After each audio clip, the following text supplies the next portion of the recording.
నరకం ఎట్లుంటుందో చూపిస్తా నా కొడుక్కే.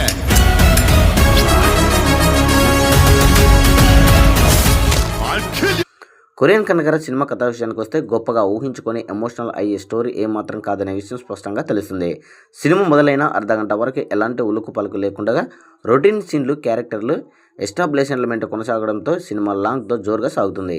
ఎప్పుడైతే కనకరాజును కొరియన్ దయ్యం పడుతుందో అసలు కథ మొదలవడం కాకుండా డిఫరెంట్ జోన్లోకి తీసుకెళ్తుంది.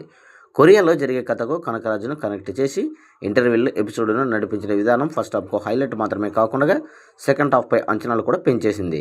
ఇక ఫస్ట్ హాఫ్లో సత్యతో కలిసి వరుణ్ తేజ్ చేసిన కామెడీ ట్రాక్తో సినిమా ఒక ఫన్ రైడ్లో ఉంటుంది. ఇక సెకండ్ హాఫ్లో కొరియాలో జరిగే మాఫియా వార్, అక్కడ గ్రూప్ల మధ్య ఫైట్స్, మొత్తం స్టోరీ యాక్షన్ జోన్లోకి వెళ్తుంది. ఇక సెకండ్ హాఫ్లో సత్య, మురళీధర్ గౌడ్ మధ్య వచ్చే కామెడీ ఎపిసోడ్స్కి సినిమాకు మరింత బలంగా మారింది. కామెడీ ట్రాక్లో సత్య, మురళీధర్ చేసిన పర్ఫార్మెన్స్ కడుపుబ్బ నవ్వించేలా చేస్తుంది. ఇక క్లైమాక్స్ విషయంలో దర్శకుడు గాంధీ చేసిన అటెంప్ట్గా పెద్దగా ఆకట్టుకోలేదు. సెకండ్ హాఫ్ మొత్తం తన కన్వీనియంట్ ప్రకారం సీన్లు రాసుకోవడం, పాత్రలను సీన్లోకి జొప్పించడంతో చాలా ఇంటెలిజెంట్గా వ్యవహరిస్తారు. చివరిలో కొరియన్ కనకరాజ్ ఇచ్చిన లీడ్ బాగుంది. సినిమాలో నటీనటుల పర్ఫార్మెన్స్ విషయానికి వస్తే first half Varun Tej mass అపిల్, second హాఫ్లో స్టైలిష్ యాక్షన్ డ్రామాతో ఆకట్టుకున్నాడు. ఓ డిఫరెంట్ బాడీ లాంగ్వేజ్, డైలాగ్ టైమింగ్తో మెప్పించాడు. ఇక ఏ సినిమాలో మరోసారి కామెడియన్ సత్య తన కామెడీ టైమింగ్తో చెలరేగిపోయాడు. సినిమా భారానంతా తన భుజాలపైన మోశాడు.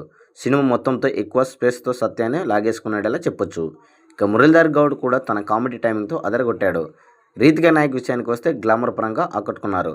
క్యూట్ ఎక్స్పెరిమెంట్స్తో వరుణ్ తేజ్ కలిసి మంచి రొమాంటిక్ కెమిస్ట్రీగా పండించేశారు.